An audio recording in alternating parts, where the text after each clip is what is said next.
We're going to solve the problem number 3, and in order to solve it, we're going to use our knowledge acquired from calculus dispersal. We need to answer the following using the function that we got. We have our restriction that is -1, and we have our domain that it will be all the real numbers except -1 and 1.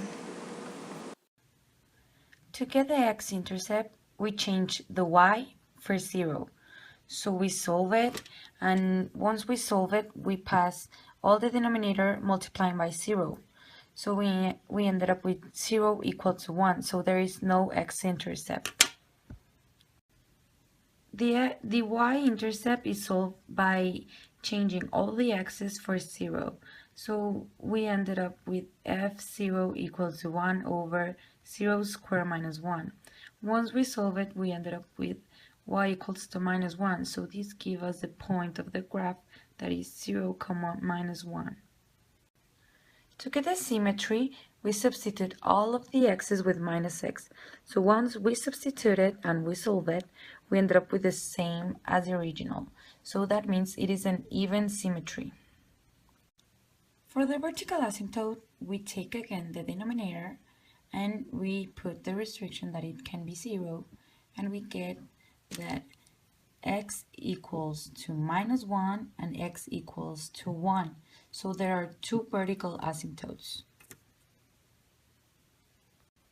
To get the horizontal asymptote, first we check the first equation. So once we check it, we know that px is the numerator and qx is the denominator. Because the degree of px is less than the degree of qx, then y equals to 0 always. So I've made a song to understand the inflection points and concavity tests further. So here it is.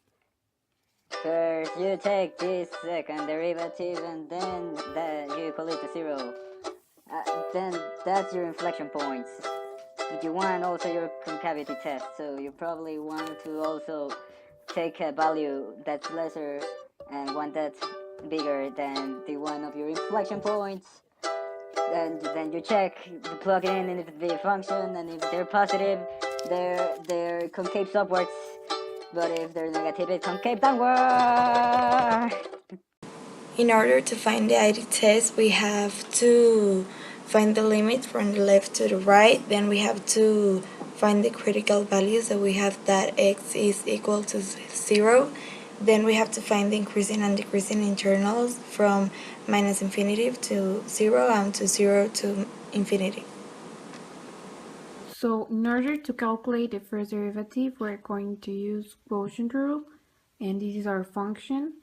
And the derivative of the the top term is 0 times the bottom term minus the derivative of the bottom term times the top term, and the denominator squared, and our first derivative is -2x over x squared minus 1 squared. To calculate the second derivative, we have our first derivative, and then we apply quotient rule, multiplying the derivative of the first term times the denominator, and exactly the derivative of the denominator times the numerator, and the denominator to the squared.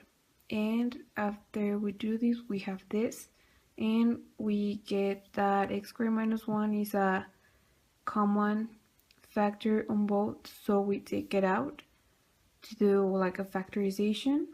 And after simplifying everything, we get that our second derivative is 6x squared plus 2 over x squared minus 1 to the fourth.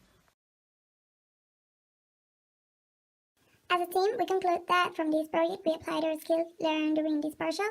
We also applied the new tests like the ID test and the concavity test that help us to get an idea of how a complete new function will look like without using all the steps of procedures we did. The project really helped us to remember everything we saw on the first partial, like limits and how to get the gaps, the vertical asymptote, and also the horizontal asymptotes.